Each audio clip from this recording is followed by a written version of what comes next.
tenemos un excelente expositor y un excelente panel. Le voy a pedir al doctor Enrique Díaz, y en especial antes que Enrique, también aquí la industria nos apoyó Menarini. Muchas gracias, Menarini, por apoyarnos. Es un tema muy interesante. Voy a dejar a Enrique para que presente el tema y el panel.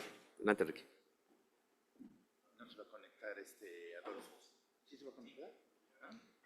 ¿Y Olmos también está? Ok. Muy bien, bueno, pues vamos en tiempo, excelente, como siempre, que esa es una de las partes más importantes, sobre todo porque a continuación de esta viene la plática magistral de Giuseppe Mancia, entonces queremos cumplir los tiempos. Y efectivamente, ahora me toca coordinar esta sesión, que es probablemente una de las sesiones más interesantes e importantes, porque nos habla de lo que pasa de la hipertensión arterial como factor de riesgo hasta uno de las graves complicaciones de esta patología, que es la insuficiencia cardíaca. Y hay una clara evidencia de que estamos fracasando estrepitosamente porque sigue habiendo muchos pacientes con insuficiencia cardíaca. Es la pandemia del siglo XXI, es una patología sumamente costosa. A nuestro hospital, el Hospital de Cardiología del Centro Médico Nacional Siglo XXI, tenemos que invertirle mucho dinero en la clínica de hipertensión y en los pacientes que tienen que llegar hasta el trasplante cardíaco. Y para eso, pues tenemos a un experto, porque ustedes ya conocen a Miguel Camafort, y trabaja, de hecho, en estas dos atenciones, la de la hipertensión y la de la insuficiencia cardíaca. Y también vamos a tener en el panel de discusión a expertos: Luis Olmos, que es cardiólogo joven, que está trabajando en la clínica de insuficiencia cardíaca de nuestro hospital; el doctor Adolfo Chávez, que está precisamente junto con todo el grupo allá en Serbia, no sé quién se ha quedado cuidando el trasplantado, pero bueno, espero que estén bien. Y está también el doctor Aníbal Cruz, que es nuestro jefe de la consulta externa. Entonces, por favor, Miguel, adelante con tu charla.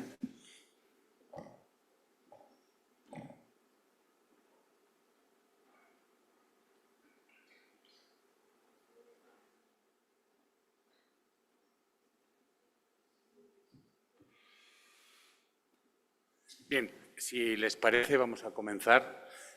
Aquí tengo el pasador. Muy bien. Creo que mi subconsciente me traicionó cuando estaba preparando esta charla, porque el título era ¿qué nos está faltando? Y yo me equivoqué y puse llegamos tarde, porque probablemente lo que nos está faltando es que llegamos tarde. Llegamos tarde, ¿por qué?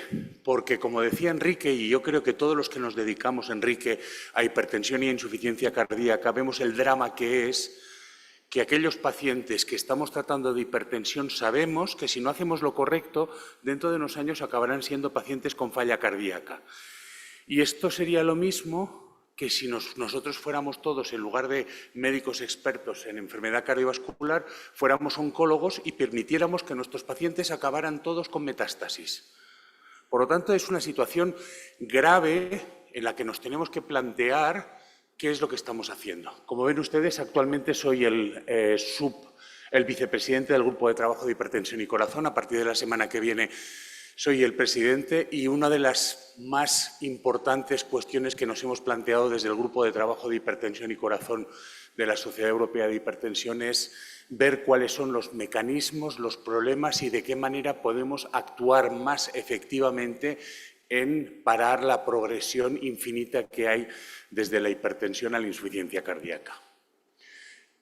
Como ven ustedes, este es el guión que vamos a seguir, y en el guión que vamos a seguir básicamente comenzaremos con la relación fisiopatológica epidemiológica.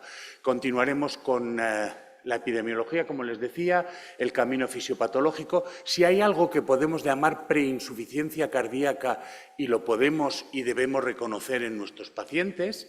Después, una cuestión que es muy importante: a lo largo de todos estos días hemos oído lo de las cifras. Las cifras son importantes, pero la presión es mucho más que la cifra que yo obtengo en la consulta. Por lo tanto, ¿qué otros parámetros nos pueden ayudar a saber que mi paciente hipertenso tiene un muy alto riesgo de padecer insuficiencia cardíaca? ¿de acuerdo?, que nos recomiendan las guías en cuanto a la prevención de insuficiencia cardíaca y unos mensajes para llevar a casa. Pues bien, en cuanto a la indudable relación entre la hipertensión y la insuficiencia cardíaca, les voy a poner alguna diapositiva que ustedes conocen ya perfectamente. Esto es del Asia Pacific Cohort Studies Collaboration, que es casi 500.000 de pacientes, y aquí ven ustedes que indiferentemente de la edad que tenga el individuo, de que partamos de una presión arterial de la presión más baja a la presión más alta, tanto ictus como cardiopatía isquémica como la insuficiencia cardíaca están relacionadas con cifras de presión basales elevadas. Por lo tanto, esto es un fundamento que tenemos para saber que las cifras de presión arterial elevadas llevan a enfermedad cardiovascular. Y este es un estudio muy interesante, que es el estudio que se hizo con la descendencia de los sujetos incluidos originalmente en el Framingham. Y miren ustedes lo que pasa aquí cuando en hombres y mujeres entre 50 y 59 años, después de 18 años de seguimiento, ellos ven cuáles son los pacientes que desarrollan insuficiencia cardíaca. Ven aquí que esta es la incidencia acumulada de insuficiencia cardíaca. Estos serían los normotensos, los hipertensos en grado 1, hipertensos en grado 2. Y lo que ven es que aparecen 392 casos nuevos de insuficiencia cardíaca a lo largo de 20 años. Y en el 91% de los pacientes del Framingham en los que aparece hipertensión hay una hipertensión previa cuando aparece insuficiencia cardíaca.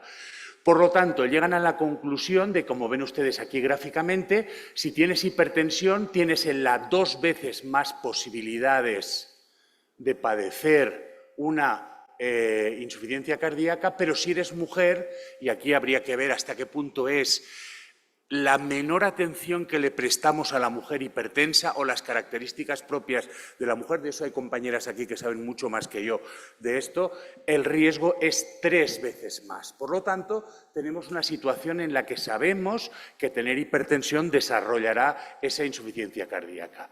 Y ven ustedes que en este mismo estudio ellos ven cuál es el riesgo poblacional atribuible. Aquí ven que hablan de hipertensión, de infarto de miocardio, de angina, diabetes, de hipertrofia ventricular, de enfermedad valvular, y el resumen al que llegan, es que en la mujer la hipertensión tiene un riesgo atribuible poblacional del 59% y en el hombre del 39%. Por lo tanto, si tienes hipertensión es uno de los riesgos poblacionales más importantes para desarrollar una insuficiencia cardíaca.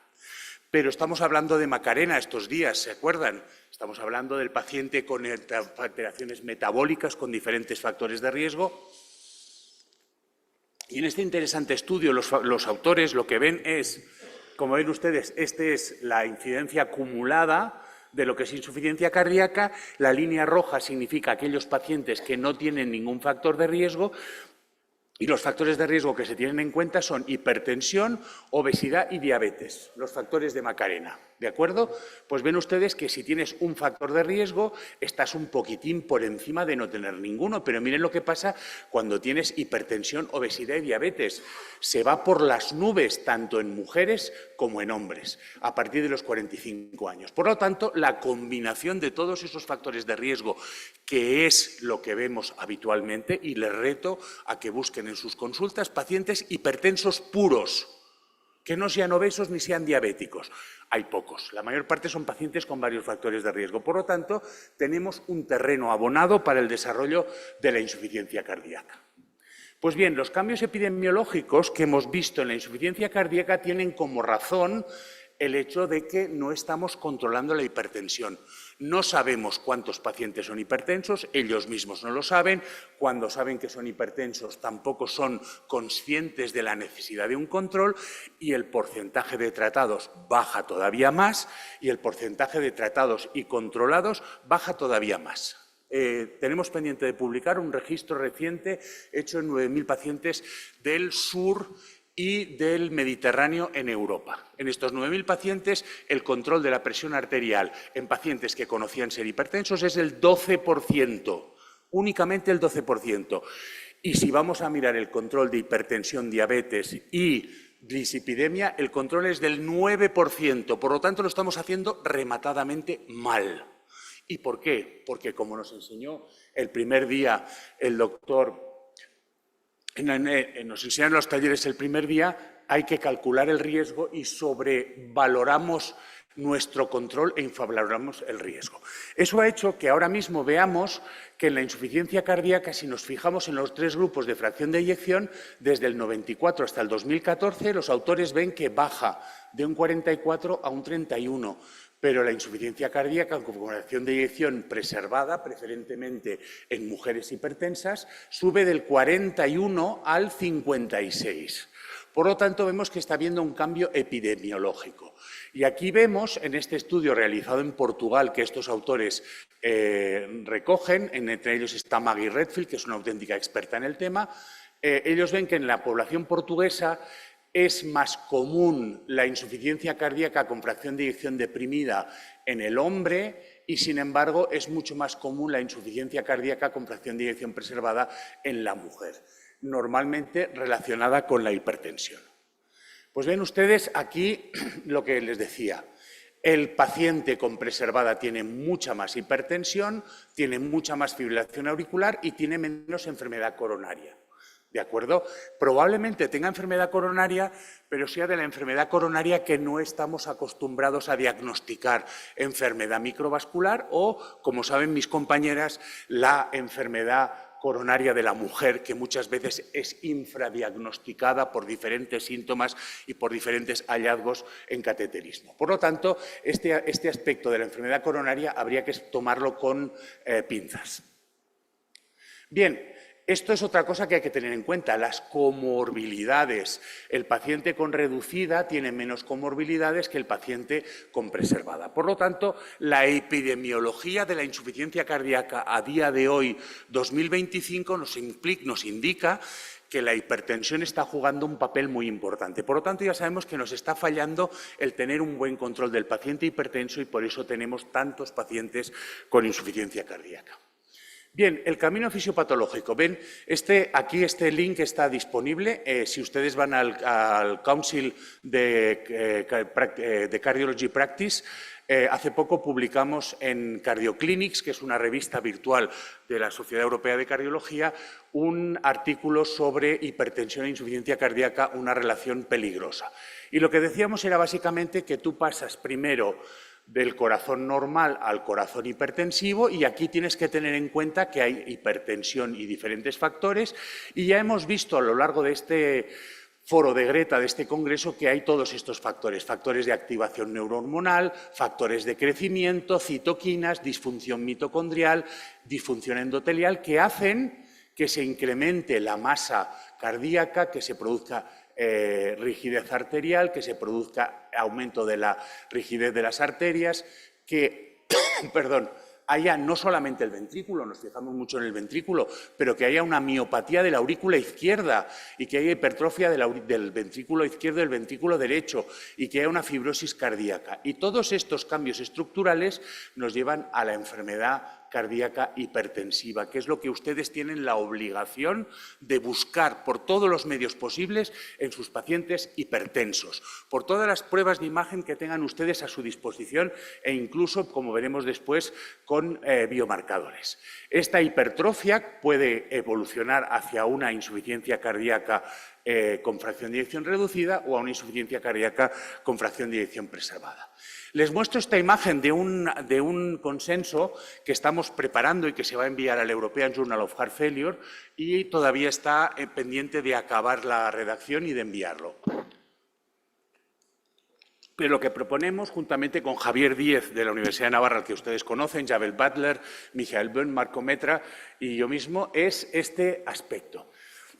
La enfermedad arterial hipertensiva no solamente se debe a factores predisponentes como son la hipertensión y todo este cúmulo de factores predisponentes. Volvemos otra vez a lo que estamos hablando a lo largo de estos días. No nos olvidemos de los factores sociales, la pobre calidad de vida, el acceso a la sanidad, el acceso a los recursos sanitarios. Hace un momento nos estaba explicando Daniel del problema que tienes cuando tú tienes que hacer la cola delante de la farmacia porque tú no te puedes pagar el medicamento y los medicamentos son caros y el medicamento que tú necesitas no está cubierto.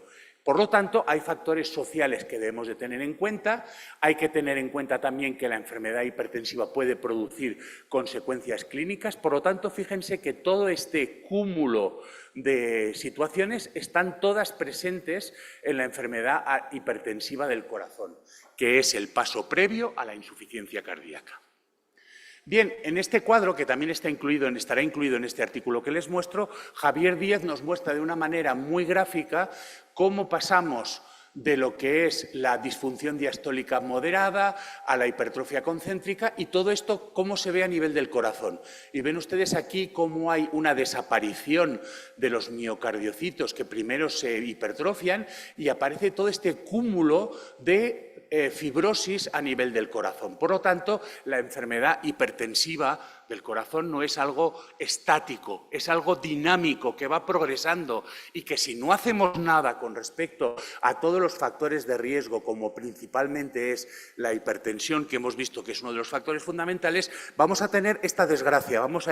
Nuestro paciente va a ir presentando progresivamente de un aspecto al otro y su corazón no solo va a cambiar funcionalmente a nivel de lo que veremos en el eco, si tuviéramos posibilidad de hacer biopsias, veríamos que su corazón se vuelve cada vez más rígido por fibrosis y por hipertrofia miocárdica. Por lo tanto, es un proceso dinámico del que no podemos olvidarnos. Y no nos olvidemos del contexto Macarena.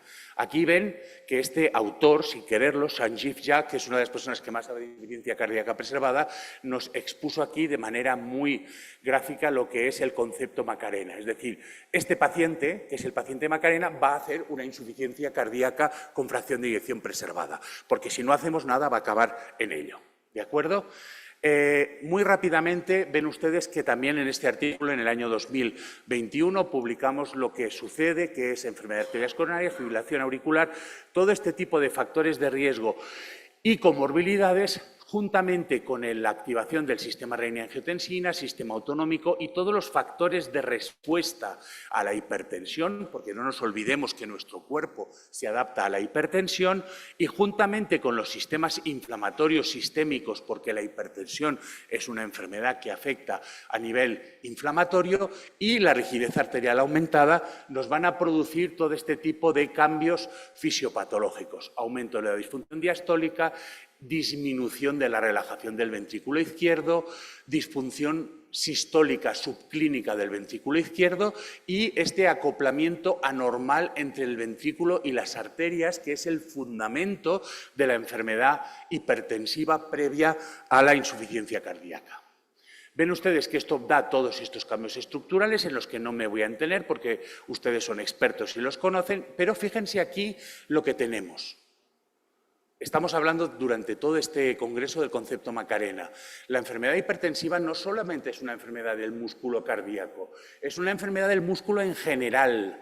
Y si ustedes se fijan en sus pacientes, el paciente con insuficiencia cardíaca con fracción de eyección preservada te dice, estoy cansado. La siguiente pregunta que tienes que hacerle es, ¿está cansado porque le falta el aire o está cansado porque no tiene fuerzas? La mayor parte de veces te dice, estoy cansado porque no tengo fuerza. Es decir, no es tanto la disnea, es la alteración sistémica inflamatoria que produce que no solamente el corazón esté afectado, sino el músculo en general. Por lo tanto, estamos hablando de una enfermedad sistémica. Pues muy bien, ¿existe la preinsuficiencia cardíaca? Sí, todos lo sabemos.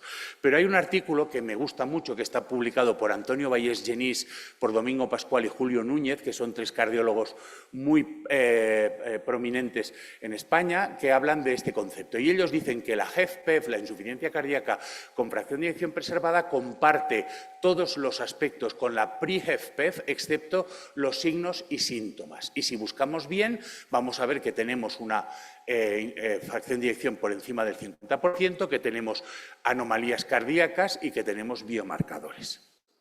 Bien, ellos lo que dicen es que determinados factores, aquí en este caso se habla en este artículo de la diabetes, pero se puede hablar perfectamente de la hipertensión, producen elevación de biomarcadores cardíacos, renales, de disfunción endotelial, de estrés oxidativo, de control glicémico y todo eso va a predecirnos la insuficiencia cardíaca. Y los mismos autores nos dicen, en este caso, que hay una, por ejemplo, esta es una recomendación que hace la Heart Failure Association para en pacientes diabéticos, va a saber si el sujeto tiene estrés miocárdico. ¿Y cómo lo sabemos? Pues haciendo un NT-proBNP a sujetos diabéticos que no tengan insuficiencia cardíaca y ven ustedes que aquí tienen los valores ajustados por edad para definir si el paciente tiene estrés miocárdico. Recuerden que por encima de los 75 años el punto de corte para insuficiencia cardíaca de NT-proBNP es 800, no 150, 800. Y son estudios hechos en Ancona, en Italia, que demostraron que los puntos de corte para ancianos son mucho mayores porque el corazón anciano está ya dilatado de por sí y tiene una producción, digamos, fisiológica de NT-proBNP. ¿Y esto por qué pasa? Pues pasa porque, como nosotros también definimos en nuestro artículo, hay un acúmulo de fibras y hay un acúmulo de hipertrofia miocárdica que hace que tú vayas pasando del bajo riesgo a alto riesgo. Por lo tanto, tengamos en cuenta que tenemos que saber definir mediante ecocardiografía y mediante toda una serie de cosas cuál es la pre-HFpEF. Problema de esto, si yo ahora le digo a mi gestor, al gestor del hospital, que le voy a pedir NT-proBNP a todos los pacientes hipertensos, probablemente lo que él me preparará sea la carta de despido, porque no es factible. ¿Verdad o no? Por lo tanto, hemos de tener en cuenta que una cosa es lo que nosotros desearíamos, el wishful thinking, y otra cosa sería lo que realmente podemos hacer. Pero yo creo que tenemos... Perdonad, pero se me seca la boca. Adriana, tenemos grandes expertos en imagen que nos pueden ayudar en este sentido, creo. Y la imagen es fundamental y es muy importante que uno como clínico se siente con el experto en imagen y le pregunte qué es lo que va a suceder, qué es lo que quiere tener. Hace poco tuvimos una conversación con la jefa de imagen del hospital y nos dijo, en general, que una de las cosas que más le frustra es que en el ecocardiograma pone hipertensión y no pone nada más.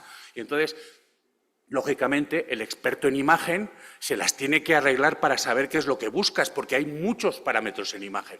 Por lo tanto, acostumbrémonos a sentarnos con nuestros expertos en imagen y decirles qué es lo que estamos buscando. A veces basta con una simple frase. Bien, mi paciente es hipertenso. ¿Me vale con el hecho de que venga a la consulta y le mire la presión arterial tal y como les han enseñado en todos los talleres de Greta para mirar la presión arterial de manera correcta o debo fijarme en más cosas? Pues miren, fíjense lo que sucede aquí. Esta es una curva de presión arterial, una presión de pulso. Y ven ustedes que tenemos los datos que ya conocemos perfectamente. Hay tres fases. Esta es la curva de presión arterial central, obtenida mediante, como veíamos ayer, obtenida a través de Complior, de Sfigmocor, a través del anillo de presión arterial que presentamos ayer, y esta curva de presión arterial central la podemos definir en tres zonas. La primera zona, que es la precoz, la segunda zona y la tercera zona, que es la tardía. Si ustedes se acuerdan de una curva normal, saben que la curva normal, aquí hay una incisión y luego hay una elevación que es la curva tardía. Ven aquí que en esta curva lo que hay es que la presión tardía es más elevada de lo normal.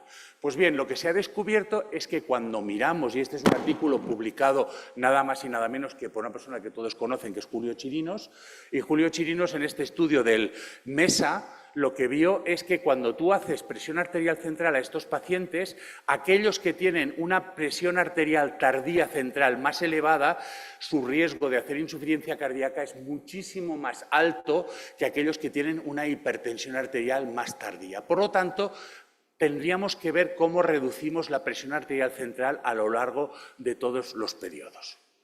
Por lo tanto, independientemente del nivel absoluto de presión máxima, la hipertensión sistólica central tardía está fuertemente asociada con nuevos episodios de insuficiencia cardíaca. Bien, perdón. Aquí tenemos otro aspecto, ¿de acuerdo? Este es el estudio ARIC, que es otro estudio que también es importante, ¿vale? Yo tengo a mi paciente, me ha venido a la consulta, le he puesto un tratamiento adecuado, el paciente lo ha aceptado, le he explicado cómo tomarlo y la próxima visita que viene está a 129,75 y digo, qué bien, está bien controlado. ¿Me vale con eso? Pues no. No me vale con eso porque fíjense lo que pasa cuando en el estudio ARIC lo que hacen es promediar el número de presiones arteriales por el número de visitas sucesivas. Es decir, ¿está bien el día que viene a la consulta porque quiere quedar bien conmigo y aquel día se ha tomado la medicación y está muy bien? ¿O realmente importa la carga de presión arterial que yo tengo a lo largo de todas las semanas y meses? Pues sí que importa, porque fíjense lo que pasa cuando vemos la presión arterial acumulada, ¿de acuerdo?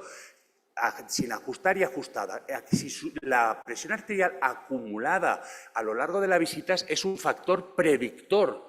No me vale con una medida sola, es la presión que se acumula a lo largo del tiempo. De manera que vieron en el estudio ARIC que pacientes mayores de 70 años, la presión arterial sistólica acumulada produce una mayor cantidad de hipertrofia ventricular izquierda y de disfunción diastólica. Y, sobre todo, produce un aumento de insuficiencia cardíaca preservada, pero no de insuficiencia cardíaca reducida. Por lo tanto, manejo eficiente, duradero de la hipertensión. Asegurémonos de que nuestro paciente entiende que el tratamiento es para siempre y de que el tratamiento no debe de abandonarse.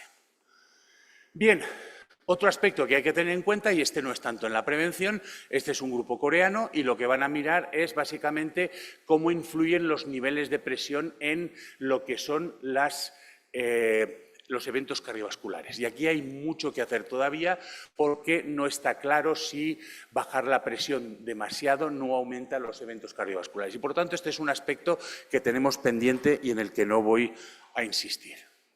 Se necesitan estudios prospectivos.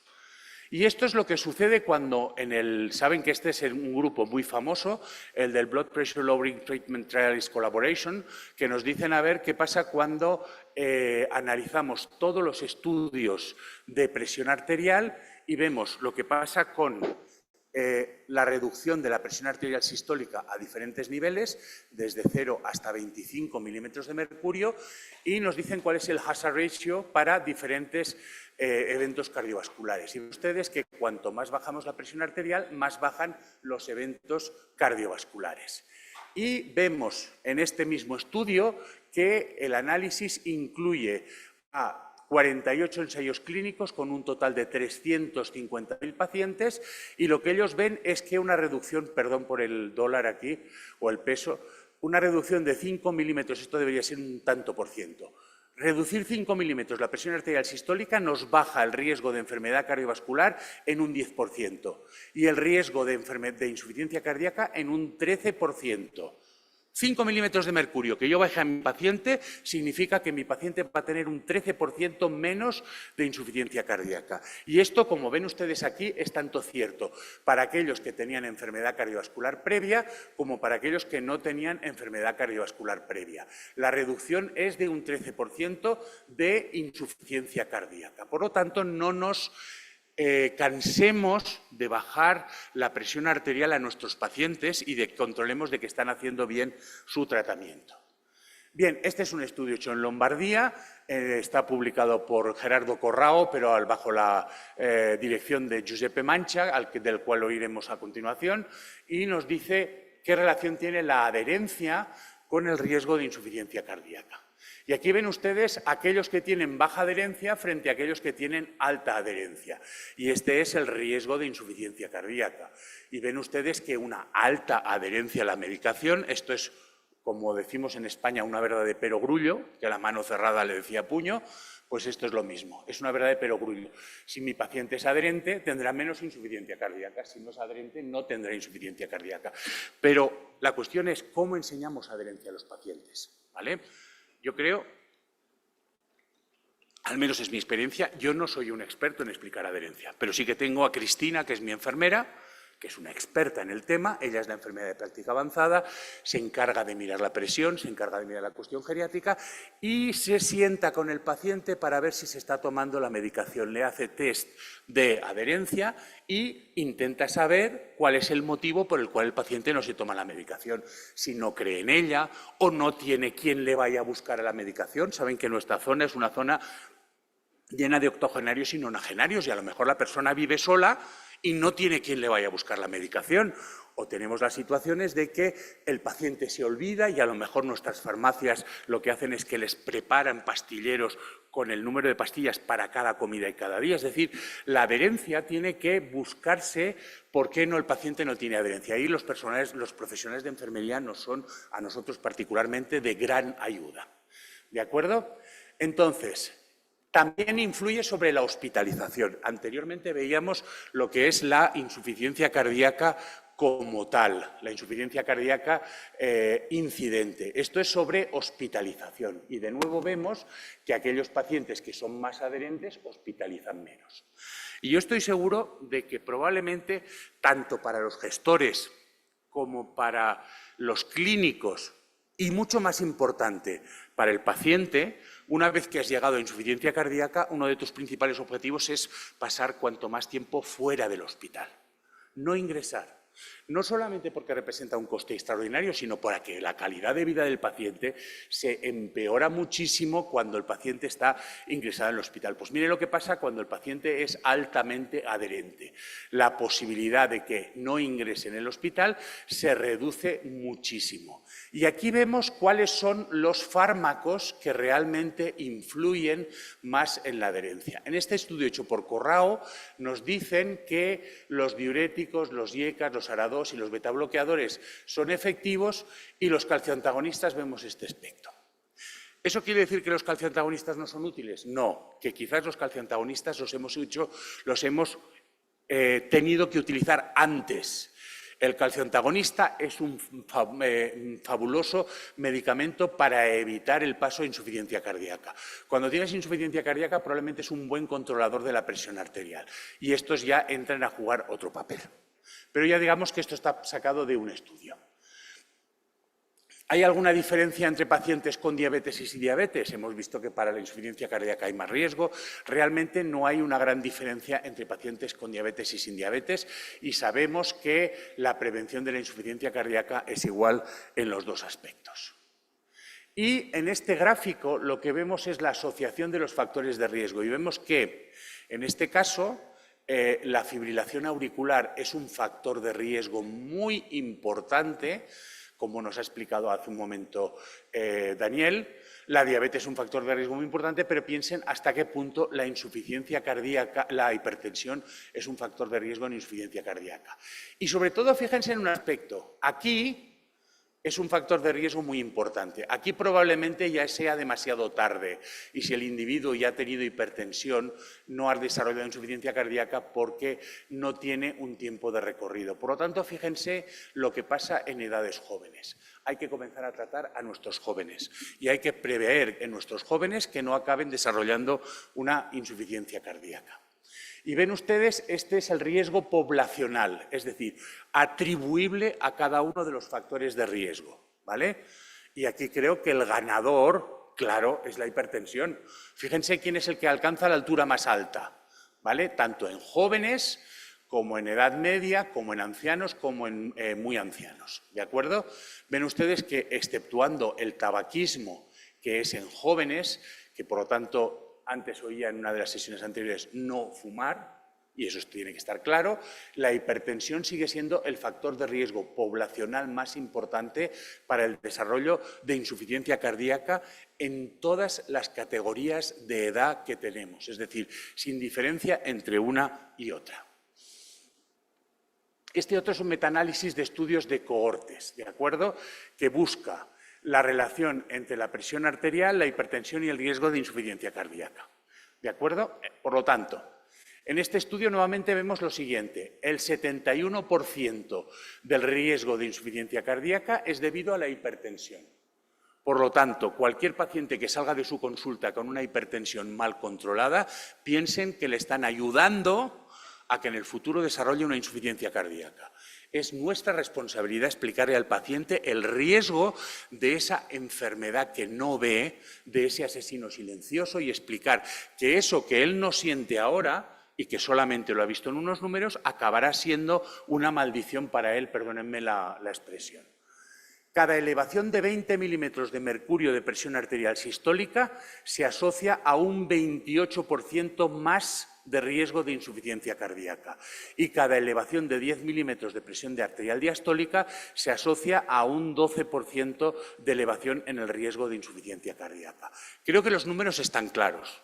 Y lo que me gustaría es que el lunes, cuando ustedes vuelvan a sus consultas y vean a sus pacientes hipertensos, se acuerden de que esas cifras que están viendo y que el paciente no siente son las que van a provocar que de aquí a unos años ese paciente sí que sienta lo que es la insuficiencia cardíaca, una enfermedad en la que no puedes caminar, no te ahogas, no tienes tu calidad de vida y que los pacientes, a mí al menos los ancianos, yo trato insuficientes cardíacos octogenarios y nonagenarios, me dicen, doctor, quiero volver a vivir como antes, no me importa morirme, pero yo lo que quiero es ir a jugar mi partida de cartas, tomarme un café con los amigos, salir algún ratito y por lo tanto eso sí que se siente y somos nosotros los que podemos prever que no lleguemos a esa situación.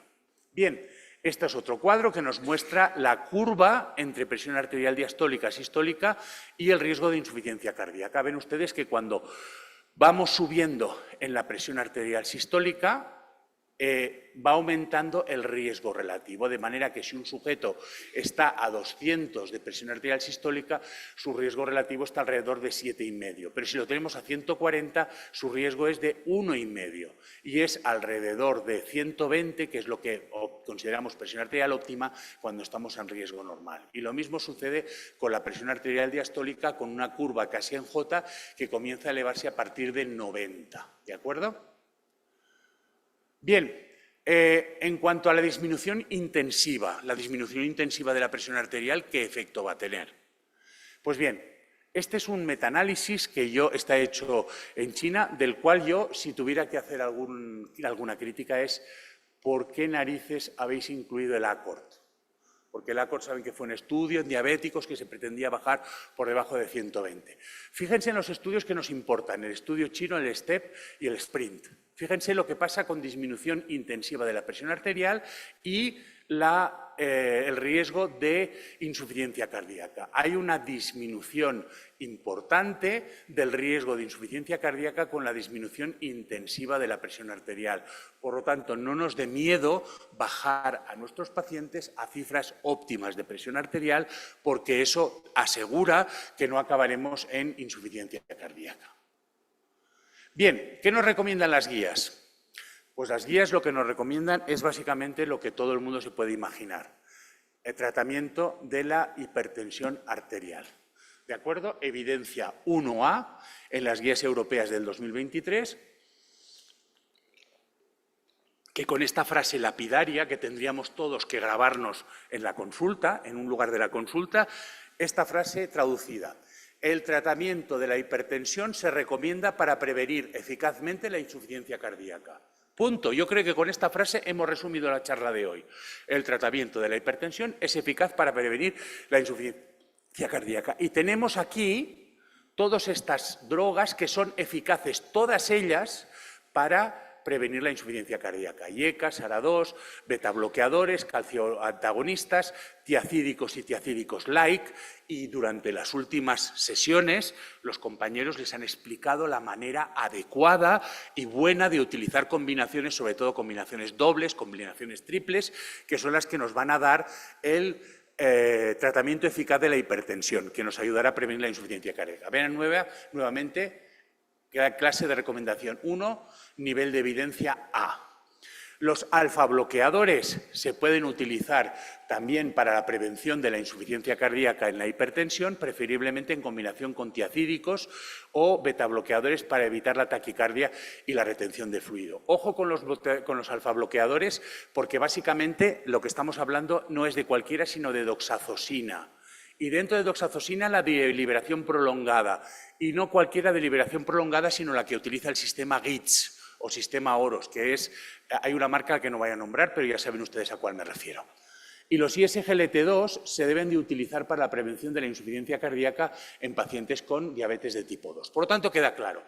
Márquense esta frase y si hace falta póngansela en su consulta. El tratamiento de la hipertensión se recomienda para prevenir efectivamente la prevención arterial. Casi debería ser un mantra para todos nosotros, como hacen en ciertas culturas, repetirlo constantemente cuando yo entre a la consulta. De acuerdo. Perdón. Bien, esto lo tienen ustedes disponible si entran en la página de la Sociedad Europea de Cardiología, en el Council for Cardiologic Practice, y en Cardiopractice buscan hipertensión e insuficiencia cardíaca, Dangerous Relationship, verán este artículo publicado con mis colaboradores y ven ustedes lo que sucede en el estudio STOP HTN, el estudio SHEP, SISTEUR. Esta es una tabla que adaptamos de otros autores y ven ustedes lo que se vio en todos estos estudios sobre la reducción de la insuficiencia cardíaca: 51%, 55%, 36%, 68%, 38%, 64%, 38%, y sin embargo seguimos teniendo pacientes con insuficiencia cardíaca. Por lo tanto, probablemente no buscamos suficientemente la hipertensión. Por eso yo creo que Rita es una herramienta maravillosa que está a la disposición de todos los mexicanos. Creo que, Héctor, tú lo sabes, te lo he dicho muchas veces, que felicito a Greta por todas las actividades que está haciendo, porque creo que es la manera más eficaz que tenemos de implantar esto y de prevenir la insuficiencia cardíaca. Bien, mensajes para llevar a casa, y ya aquí pone que quedan 10 minutos, pero yo creo que estamos para tiempo para preguntas. La hipertensión arterial es uno de los principales factores etiológicos de insuficiencia cardíaca. Riesgo poblacional, 70%. ¿De acuerdo? La hipertensión arterial modula el pronóstico de la insuficiencia cardíaca, además de ser el principal factor etiológico, y en el contexto de la hipertensión diversos factores fisiopatológicos pueden servir para producir diferentes fenotipos de insuficiencia cardíaca con fracción de eyección preservada. Perdón, me he acercado demasiado al micrófono. Bien. La fisiopatología comienza con la hipertensión y otros factores de riesgo, por lo tanto, acostumbrémonos a buscar preinsuficiencias cardíacas, acostumbrémonos a mirar lo que son las imágenes con un experto en imágenes para que nos diga si ese corazón está empezando a tener algún dato, y ahí es importante que nos acostumbremos a mirar lo que es la hipertrofia ventricular. Lógicamente, y vuelvo a lo de antes, a todos los expertos de aquí de imagen, si yo le pido a mi ecocardiografista que me haga strain auricular a todo el mundo, probablemente me asesine por el camino, porque es una técnica que dura bastante tiempo. Y básicamente no es porque el ecocardiografista no quiera hacerlo, es porque el número de pacientes hipertensos que tenemos es infinito. Por lo tanto, acostumbrémonos a eso. Y un tratamiento adecuado de la hipertensión arterial puede prevenir la aparición de la insuficiencia cardíaca. Se lo decía ayer, están ustedes cordialmente invitados a venir aquí. Esta es la sede principal en la calle Villarroel, esto es en la calle Casanova, que es donde nosotros tenemos la consulta de hipertensión aproximadamente por aquí. Aquí es donde vemos a los pacientes ancianos geriátricos, que en nuestro caso son octogenarios, nonagenarios y centenarios. Y esta es la parte de la maternidad donde trabajamos conjuntamente en el tratamiento de la hipertensión en la embarazada y también con oftalmología en la detección de lesión de órgano diana oftalmológico. Nosotros hacemos fondo de ojo, ellos hacen tomografía de coherencia óptica y tenemos varios proyectos con ellos. Les invito cordialmente, saben que les estaré esperando, pónganse en contacto conmigo y muchas gracias por su atención.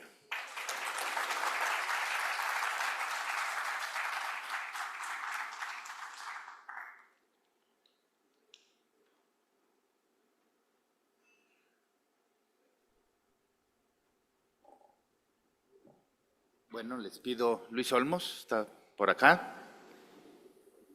Y Adolfo, bueno, Adolfo está conectado. Sí está conectado Adolfo. Y Aníbal, por favor.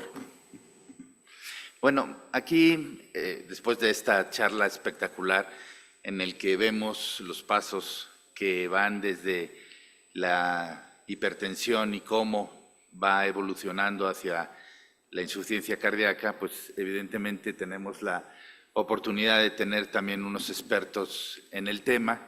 Aquí está Adolfo. ¿Qué tal el clima por allá, Adolfo? Hola, muy buenas tardes allá. Acá muy fresco, pero rico, pero bien. Estamos como a 8 grados. Qué bueno. ¿Quién se quedó cuidando al trasplantado? El doctor Betuel, supongo. Está bueno. Muy bien, bueno, Adolfo, empiezo contigo. Eres el jefe del servicio de la clínica de insuficiencia cardíaca en el hospital. Es verdaderamente, creo que todos estaremos de acuerdo, los que conocemos el hospital, es uno de los departamentos de los que estamos más orgullosos. De hecho, tuvimos recientemente la oportunidad de certificarnos como el primer hospital latinoamericano público en la atención de pacientes con dolor torácico, y estamos en camino también, en pláticas con la AJA, para seguir esos mismos pasos para la clínica de insuficiencia cardíaca. Entonces, uno de los aspectos que comentaba que es el final del camino es el trasplante cardíaco, y eso lo único que nos demuestra es el fracaso de nuestro tratamiento. Entonces, la pregunta va dirigida hacia qué hacemos precisamente para evitar que nuestros pacientes con insuficiencia cardíaca lleguen a necesitar el trasplante cardíaco, y qué dispositivos y qué manera de atención tenemos en la clínica de insuficiencia cardíaca para estos pacientes. Muchas gracias, doctor. Gracias evidentemente, a la organización de Greta. Gracias a Miguel Camafort por la excelente plática y un muy fuerte abrazo desde acá. Yo creo que vale la pena mencionar que la hipertensión arterial está directamente relacionada a la insuficiencia cardíaca. De hecho, bien lo decía desde el doctor Piscors, ahora el doctor Miguel Camafort. Sabemos que las personas que llegan con síndrome de insuficiencia cardíaca a los hospitales, se ha visto incluso que hasta el 91% de los casos tuvieron hipertensión arterial, incluso los pasados 20 años. Quiere decir que el tratamiento de la hipertensión arterial puede prevenir llegar a insuficiencia cardíaca. Eso creo que no nos queda ninguna duda, que el mejor tratamiento de la insuficiencia cardíaca es la prevención de la misma a través del control de los diferentes factores de riesgo.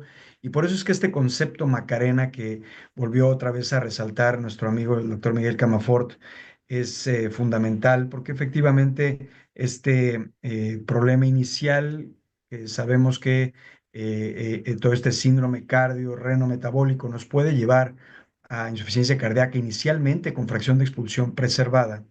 Sabemos que es una enfermedad sistémica que afecta al corazón, comparativamente cuando ya tenemos el problema clásico que todos identificamos, la cardiopatía dilatada, etcétera, que ahora se vuelve un problema cardíaco con componente sistémico, pero inicialmente fue al revés. Entonces, yo creo que esto, más allá de decir qué podemos hacer para evitar el trasplante, sí es insistir en que no debemos llegar a la insuficiencia cardíaca, ni siquiera aquella que tiene fracción de expulsión preservada. Ya teniendo datos clínicos de insuficiencia cardíaca, aún con fracción de expulsión preservada, quiere decir que ya vamos muy tarde en el tratamiento, y puede ser que estemos más cercano a la posibilidad del fracaso que usted comentaba, doctor Díaz, que realmente del beneficio. Afortunadamente ya existen alternativas terapéuticas que pueden atender el problema de sintomatología, pero la etiología o el problema que llevó a esto, pues es algo que venimos arrastrando de tiempo atrás en la mayoría de los casos que lo presentan clínicamente ya. Muchas gracias, Adolfo.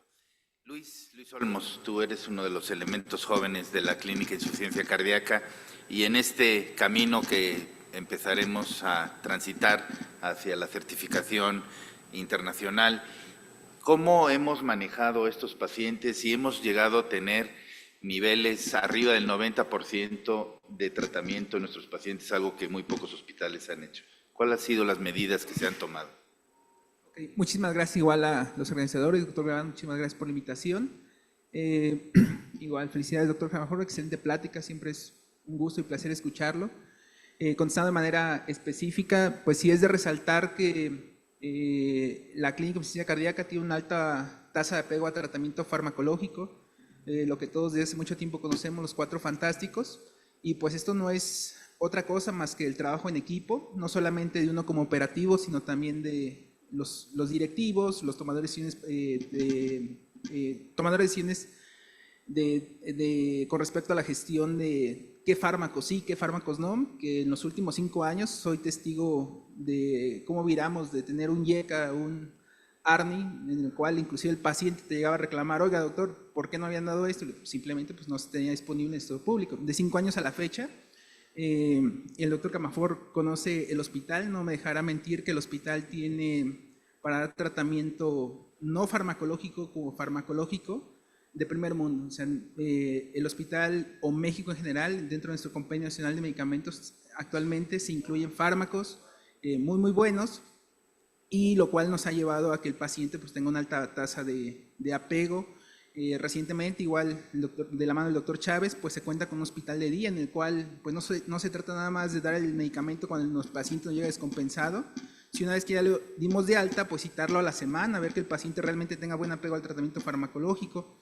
Tenemos un pequeño gran problema que es la hipotensión. En ocasiones iniciamos el beta bloqueador, el ARNI, y el paciente ve cifras muy bajas en las cuales en ocasiones se asusta, va con algún médico que no tiene el entrenamiento hacia esta patología, y lo que hacemos de manera refleja es quitarlo. Entonces el hospital de día, que recientemente igual es un gran logro del hospital, pues es una herramienta que se tiene disponible y nos ha llevado a tener una alta tasa de apego farmacológico.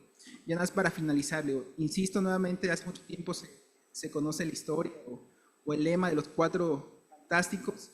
Sin embargo, este tipo de foros nos permite transmitir información a cardiólogos y no cardiólogos, cualquier especialista. Antes de tener esta alta especialidad, pues somos médicos generales. Entonces, hipertensión arterial, estrictamente tenemos que saberla manejar todos y pues intentar que el paciente no llegue a la hipertensión. Aquel paciente que tiene factores de riesgo, predisposición genética, intentar controlarlo con medidas no farmacológicas. Y si tristemente pues no se logra esto, diagnosticarlo de manera oportuna y dar un tratamiento farmacológico apropiado. Muy bien, gracias Luis, porque precisamente ese era el tema, ¿no? Hablar también de la clínica de insuficiencia cardíaca con el tratamiento de estos pacientes externos, que evitamos que estén hospitalizados, el costo que eso origina, también el beneficio que tenemos para que estos pacientes durante unas 4 horas más o menos estén ahí en el hospital de día y puedan ser manejados de forma externa. Y también tenemos un aspecto muy importante, que hay mucha relación con la clínica de electrofisiología. Somos hospital de 4º nivel, porque los terceros niveles son los que nos refieren a nosotros todos los dispositivos de DAI Resincro. Entonces tenemos obviamente una amplia experiencia en el tratamiento de estos pacientes con estos dispositivos que prolongan probablemente el tiempo en el que el paciente evite llegar a esas fases de trasplante cardíaco. Y finalmente, Aníbal, porque estamos todavía en tiempo, tú como jefe de la consulta externa y a partir de las nuevas indicaciones de que nos refieren ya pacientes desde el primer nivel, estos pacientes que van a ser hipertensos, ¿no? Y que ahora vamos a atender nosotros, ¿qué medidas estamos tomando para que estos pacientes empiecen con un tratamiento adecuado y efectivamente, como decía Miguel, no lleguemos al final del camino de la insuficiencia cardíaca? Bueno, buenos días. Gracias por la pregunta, doctor. Agradezco al comité organizador por la invitación. Y a mí me gustaría empezar con lo que ya comentó bien el doctor Camafort. Y es en efecto que la insuficiencia cardíaca es el resultado de llegar tarde en estos pacientes. Y yo diría que es no solo llegar tarde. Creo yo que cuando tenemos a un paciente de estas características, además el sistema de salud y nosotros como médicos, tanto de primer nivel como especialistas, hemos fracasado en el tratamiento de estos pacientes. Si bien, ya lo mencionó, se busca en el sistema de salud manejar una agenda transversal en la cual ya no haya la necesidad de pasar de un primer a un segundo nivel y posteriormente a un tercer nivel, sino que ya desde el primer momento en el que tenemos ese acercamiento con el paciente, si nosotros consideramos que requiere ser evaluado en tercer nivel y ofrecerle las características de este sistema del tercer nivel, pues se puede implementar desde manera inicial, creo que es bastante favorable. Es importante mencionar que en efecto, cuando a nosotros nos llegan los pacientes ya a tercer nivel es porque tienen complicaciones, es decir, no nos llega el hipertenso puro. Y en el tercer nivel tratamos de hacer un enfoque un poco más global, que es este énfasis que hace este concepto de Macarena, ¿no? No solo ver al paciente hipertenso por su presión arterial, sino también por sus comorbilidades y evidentemente intentar tener acciones en cada una de estas comorbilidades para que el resultado a largo plazo sea adecuado. Definitivamente,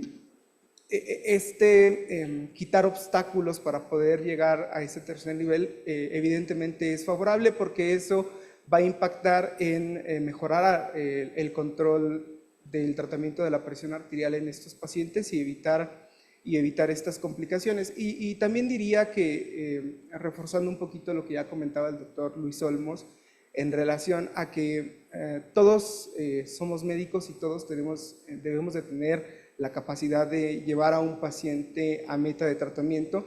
Sin embargo, sí hay que considerar que aún en día se encuentra uno de pronto a los pacientes que te llegan al consultorio con 140 de presión arterial y uno les hace la pregunta del por qué estás así. Y ellos mismos refieren que porque su médico les dijo que ya nunca va a volver a tener una presión arterial normal. Entonces, esto implica que debemos de romper los paradigmas desde el abordaje inicial del paciente y como ya se ha mencionado en todas las charlas, en cada uno de estos pacientes, desde el inicio, evaluar el riesgo cardiovascular, establecer metas de tratamiento y evidentemente tratar de llegar a esas metas. Bueno, no diría tratar, llegar a esas metas para evitar esas complicaciones y sí quitarnos el miedo de estos posibles efectos de tener una presión arterial optimizada. Pues muchísimas gracias, Aníbal. Con esto terminamos, nada más para pasar con la conferencia magistral del doctor Giuseppe Mancia. Y nada más me queda agradecer a Menarini y al doctor Robledo, ya no tenemos tiempo, Hilda,